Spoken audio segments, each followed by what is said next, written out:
And welcome into another edition of Inside Tiger Football, brought to you by Rib Crib. We're joined by now head coach Josh Blankenship as we break down the loss with Westmoore. But it was a shootout. I got to tell you that one from start to finish. This was a nail biter. So let's first start off with Cooper Bates. I mean, this kid, it seems like I say this every single game, but every game he continues to become even better. He netted 74 yards on the ground, was terrific with his arm as well. So I guess just start off with Mr. Bates. Man, I don't know how you keep praising that guy. Knowing going into the year that this was going to be a challenging year, he didn't flinch at anything we asked him to do. He knew he was going to be the leader of the group, carry us, dig us out of stuff, spark us. I mean, he's got so much on his shoulders. And then not only to go out there and do it, but to do it at the level he did it last week was unbelievable. He's always been tough in his running. He's always been hard to bring down. He'd take 3 or 4 guys and he still might squirt loose like he did on one of those long ones. But he was really on throwing, like you said. He was clutch on third downs, clutch on some shots. One of our little wrinkle gadget plays, I think what might have been one of our first touchdowns. He even had a bad snap that he fielded like a baseball player and was able to get it off, and then Zeke obviously caught it and we scored. But I mean, you can't say enough. There's a group of those seniors that we call it planting trees that you'll never see. I mean, they're all bought into legacy. They're all bought into taking these young guys under their wings, showing them how to be gritty and courageous and tough and to fight no matter what. And Coop is the epitome of that. I know we praise him, it seems like every week, but when you have these athletes that play multiple sports, I'm assuming it benefits even more out on the football field. And there's probably more that you could break down for me. I think we certainly live in a current world, at least here, where people think they need to specialize. And I'm not one of those people that believe that. I want our guys, our own players, my own children, I want them doing as many things as we can afford and have time to do. But I want our own players. I'd rather them compete year-round than think they need to specialize in one thing. Now, yes, you want them in the weight room year-round. You want them being mindful of the things that they can do to keep improving. But ultimately, if you're out there competing in any sport, you're getting better. Let's talk about Tayshawn Jones-Wade. 143 receiving yards. He seems like he's stepping up his game even more down this stretch. I mean, how do you break his game down? Because it seems like he's got a bright future out on the edge. We brought him up last year as a ninth grader. Saw some flashes, saw huge potential. Not because we thought he was going to play a bunch last year. It was to get him more ready to be doing what he's doing right now. He's really starting to come into his own. He's starting to become what we envisioned him to be.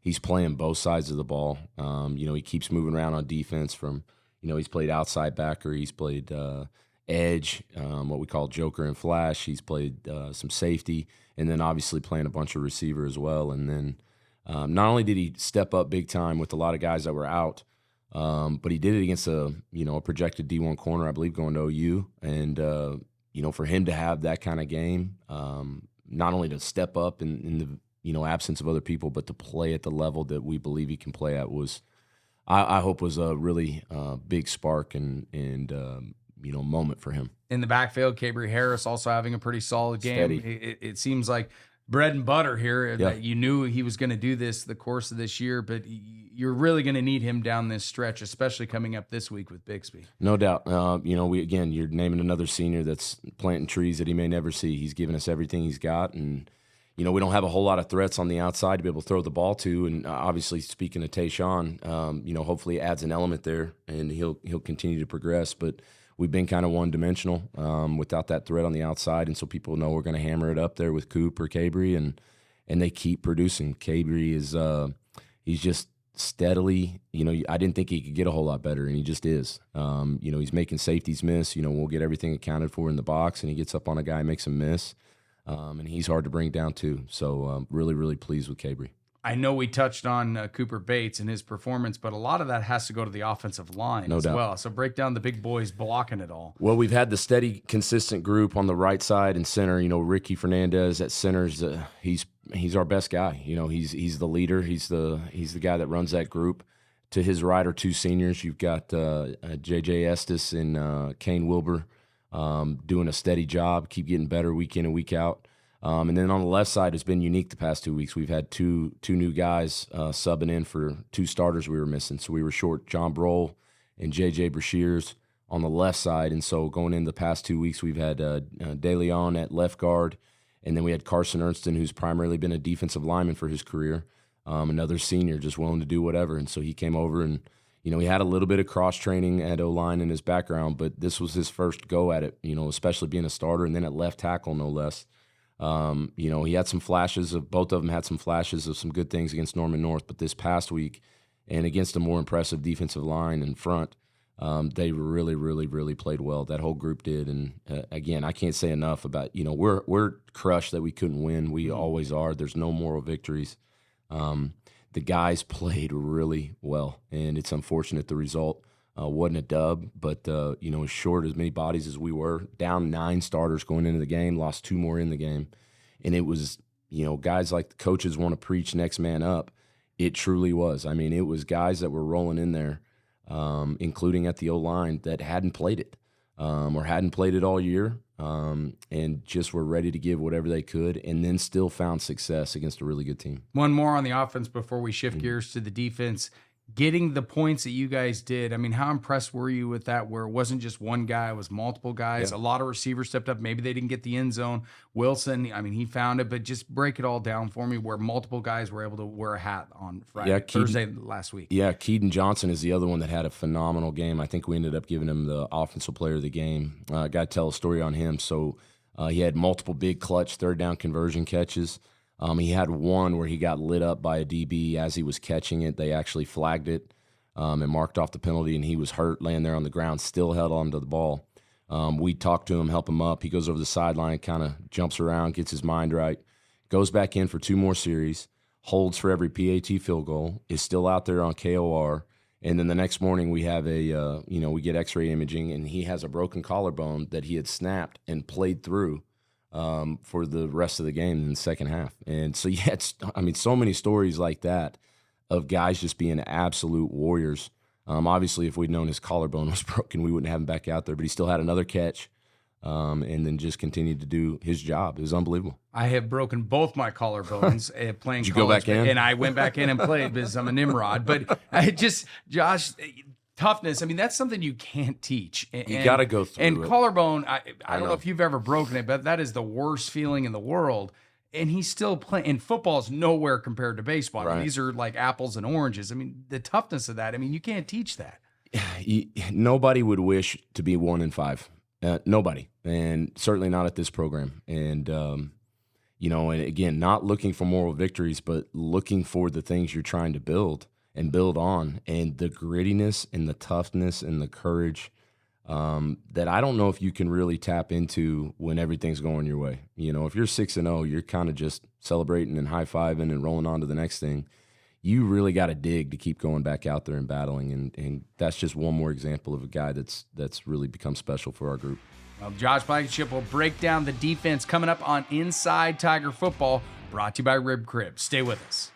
Tulsa Bone and Joint, Northeast Oklahoma's sports medicine experts. We are pleased to help you and the athletes in your life with a number of surgical and non-surgical options. Tulsa Bone and Joint is proud to serve as team orthopedist for local high schools such as Broken Arrow, Owasso, Sapulpa, Cascia Hall, and Bishop Kelly. We're also proud to be team orthopedist for FC Tulsa. Tulsa Bone and Joint, moving life forward. Your side hustle keeps you moving. We'll help you get where you really want to go. TTCU Federal Credit Union. Life is better in balance. And welcome back to Inside Tiger Football. I'm Dan Hawk, joined by head coach Josh Blankenship. Reminder, it's brought to you by Rib Crib. We're going to break down the defensive performance against Westmoore. Like I said, in the offense, this was a shootout from start to finish. They didn't really pass the ball. So let's start off with the run game of them. How much gray hairs did you get in that game with all the trick runs and everything that they presented last Thursday night? Well, I'm kind of running out of them that aren't already gray, but no, I was really pleased with our defense too. Again, down a bunch of bodies and guys rolling in there, next man up mentality, and we knew what we had to contain. Unbelievably twitchy athletes. The guy carrying the ball or the guy pulling the trigger, the quarterback, is a phenomenal athlete.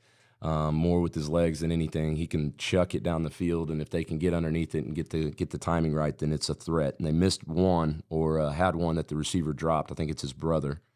It was deep, too, by the way. Oh, he probably threw it 60, 70 yards. They had that one, and he dropped it. But outside of that, we kind of confined it to, their RPOs. They're firing it out quick. We contained most of that. They've got some really twitchy guys out on the edge as well, in addition to their running back. Huge threat at tight end that we contained pretty well. I think he was the one, honestly, that was most concerning to me because you get so spread out trying to contain those skill guys that big 6'4" tight end was – I was worried about him slipping through kind of unaccounted for, and we kind of managed him well. I thought we were in position to make plays, and we did most of the night. We kept making them snap the ball.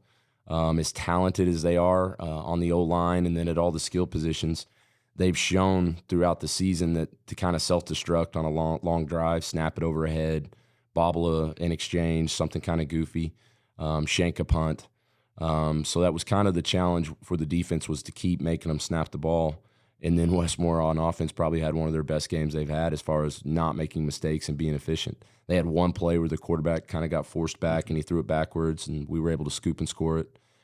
They had one punt that they shanked, and there ended up being a penalty, and so they got to re-kick it. They really played well. I mean, tip your hat off to those guys. They're super talented, and they were able to put it together. Again, to credit our guys, I was pleased with how we contained it. I think it was something 80-plus snaps on defense for our guys. Rolling a lot of bodies in there. And again, Warriors fought till the end. We weren't perfectly clean. Obviously, we had a couple of missed tackles, or we'd have them contained, and almost another one of our guys would come flying in and knock our guy off the tackle. And they're just too twitchy to make those mistakes. They're going to make you pay for that. And so really close. Our defense continues to improve the more they keep playing together. So excited about the growth on that side of the ball. I got to break down the line here with you because with 80 plays, I mean, and the constant running, not getting a breather, right. How do you break all that down on what they were able to do just on the line? They did a phenomenal job. I mean, Coach Wheeler is doing a great job of rotating those guys at the appropriate time. That's a little tricky, with people doing tempo. You can't just say every, so many plays we're going to rotate. You've got to do it at the right moment. He's finding a knack for that. We got a lot of guys playing D-line. Josie Sanders being back. He had been out for a couple weeks. He came back, and one of our sophomore D-linemen had one of his better games. Really pleased with him coming back with a little edge. I thought he sparked us and played well. And then our senior guys, Galvin and Watson, continue to be steady for us and do their jobs up front, and against a massive O-line. So really pleased with them. I mean, 80-plus snaps. I think it was like 83, 84. That's a lot of reps. And then we had guys rolling in there that hadn't even practiced with the ones and twos, as we got beat up during the game. So, again, fired up about what we're doing. Linebacker Jaime Murillo, another 17-tackle game for him, unassisted, assisted, you name it. I mean, he's all over the football and all over opposing teams. I mean, where do you see his game going? Because it seems like he should get an opportunity to play at the next level. That's always hard to project, especially at that position. Linebacker is it's a weird recruited position because a lot of them will look at safeties that they think are big enough to move down, or linebackers if they put on weight to put their hand down. It's always, kind of a projection at the next level of, are they ever going to get big enough, to go down, put their hand down at linebacker. So we'll see. We'll see how badly he wants to go play. He'll have some opportunities. He's had a great year. His biggest thing is he loves contact. He wants to find it. He's getting better and better at his keys and reads and flying to the football. And we knew he was going to be the ringleader on that group once Condry was down, and he's taken it and run with it.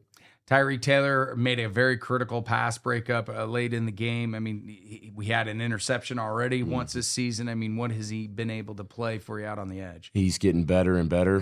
He was out with an injury for 2 or 3 weeks early, which was, disappointing because he's kind of our quarterback back there. He probably does the best job of communicating and helping guys recognize and identify what they're seeing in the offense and getting guys lined up right.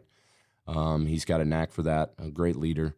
And then he's got a nose for the football. I mean, he's just got that knack that some guys instinctively have, and trying to tap into that, we obviously are doing. And then, it just time, game reps. And so now that he's been back and more healthy, he's flying around better, and he just keeps getting better every game, every rep. We're going to be joined by Gatlen Ferrell a little bit. Senior. It's hard to believe that he's already a senior. Dad played at Pitt State. I know he's getting a look there, but there might be some other opportunities for him. But what has he meant to your secondary? Another senior that's willing to do whatever. Senior year is kind of a weird year. You have these elevated expectations of this is the year for me. And so Gat would start one game, and then somebody else would start over him, and then he'd be ready to go, and then he'd have somebody else going most of the game. But he stayed ready. He kept his mind right, kept his attitude right. And then in this game, he played not only DB at corner, rolling in for several reps, but he's also playing full-time receiver now with the guys that are down also. Had at least one, maybe two third down completions, huge catches. Had one he caught and then took a kick to the head, and thank goodness the ref saw it and we got the penalty off of that, but he hopped up and jumped right into the next play. Absolute leader, warrior, what you hope your seniors will be. When you have him out there playing, do you have to coach him much, or does he kind of know what is expected of him? I mean, you're always coaching, but he has what's in store for him already, I'm assuming. Too. Yeah, I think all that coaching is primarily done during the week. It's the prep, the reps in practice, the nuances of technique, and he takes all that well. And then in the game, it's a lot of cutting loose, maybe a couple of adjustments that you see. We may want you to adjust your split here, or maybe take this angle instead of what we talked about this week. Little tweaks here and there, and he takes it well and rolls with it. Well, Coach, I appreciate it. We'll be joined coming up next with Gatlen Ferrell, senior corner, as we continue Inside Tiger Football by Rib Crib. Racing towards the end of the month? Ask about our early pay options. TTCU Federal Credit Union. Life is better in balance.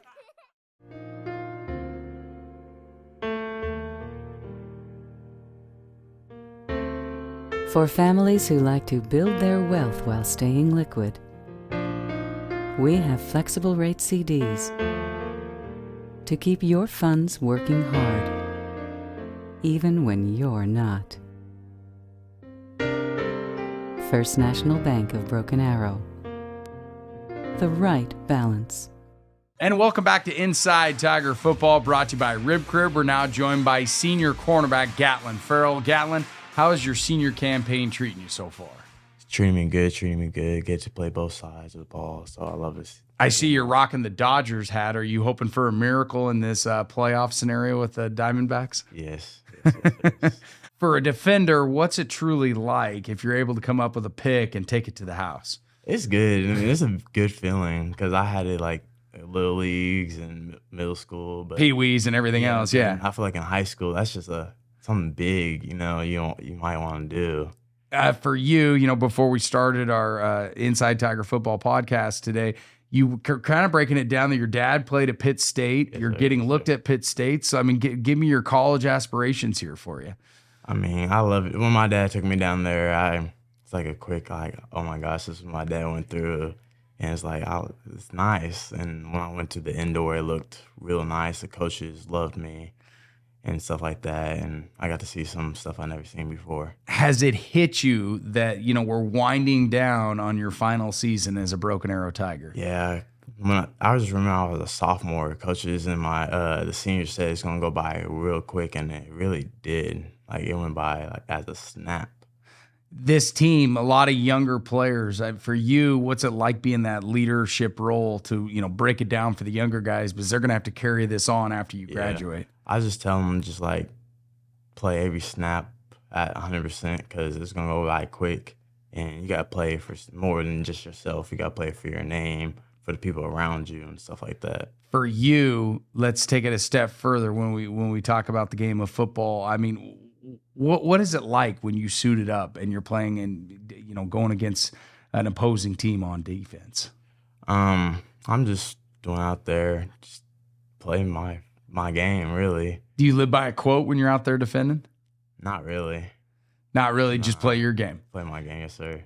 I guess college is next for you. What do you want to do with your career and your life? Like, have you thought about that yet, besides football?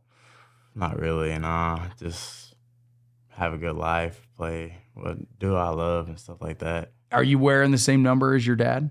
Not right now, no. Now, but if you get to Pitt State, if that's ultimately where you go to, are you going to want to rock the same? Yeah, for sure, yeah. What was his number? He's number 3. Number 3. Yes, number sir. 3. Well, Gatlen, I appreciate you stopping by. It was great stuff breaking down your game as well as the Tiger football team as well. Coming up next on Inside Tiger Football, we'll be joined by head coach Josh Blankenship as we get you set with Bixby as we break it all down. Stay with us. Life happens in a hurry. Our money experts will help you keep up. TTCU Federal Credit Union. Life is better in balance. At Ascension St. John, you'll find advanced heart care, brain and spine care, and personalized cancer care. And we excel just as much in the things that can't be measured. Listening more closely, caring more compassionately. I want to thank Gatlen Ferrell for stopping by on Inside Tiger Football, brought to you by Rib Crib. It's time now to break down Bixby with head coach Josh Blankenship. They're coming off a big win. They now come to your place. How excited are you to be facing this Bixby Spartan football team? We're excited to go play another game, period. We talk about it the same way if we're playing Bentonville in the first game, Southmoore in our first district game, Bixby this week. We're not naive. We know the challenge that's coming into our place. Those guys are the champs. They play at a high level. So we know what's rolling in here, but it's still about us, and that's not just coach speak. It is truly what we believe in and what these kids have bought into, and so we've got a plan we've been working on this week, and we're excited to go see how we execute it. No opponent has scored more than 20 points against their defense. How special are they, and how do you break that mold and get more points on the board?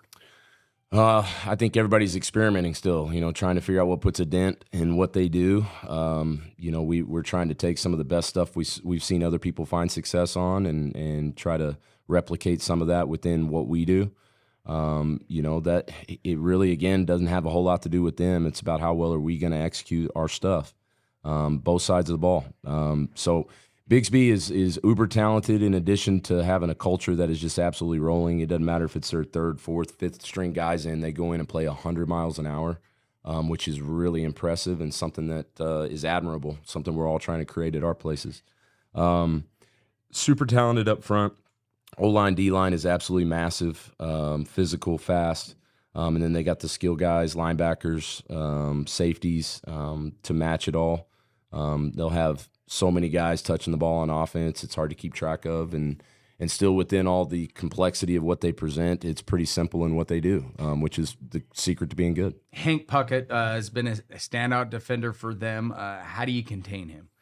Again, it's about us, and you'll get into some game plan things to learn, maybe it's a little bit better going this direction.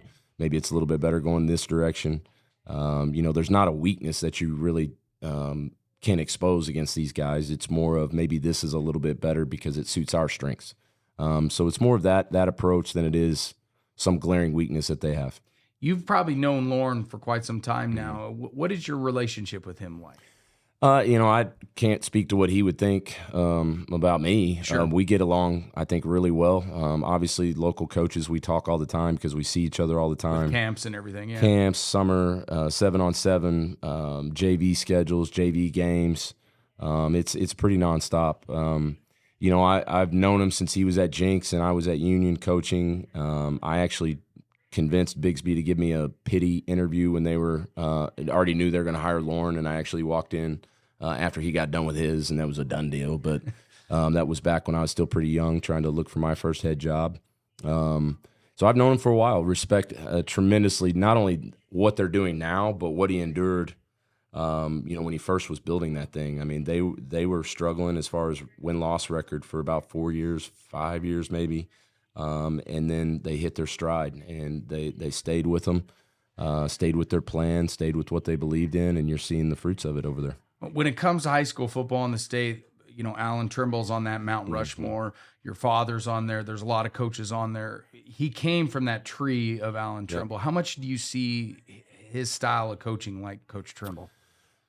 Similar, but it's very much his own flavor. I remember the Trimble era, really that strength culture that Bixby talks about. That was always a big deal for the Jinx program, what they did in the weight room.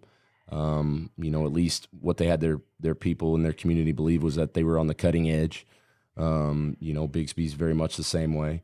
I think the thing that's really impressive on what Bixby's developed is on offense and defense. The way I phrase it is they build their scheme from the goal line out. It's almost like their foundation or their base defense and their base offense assumes that you're going to be out-hatted, and so they do everything that they can to have more hats on offense, on defense. So that's why their quarterbacks are all runners.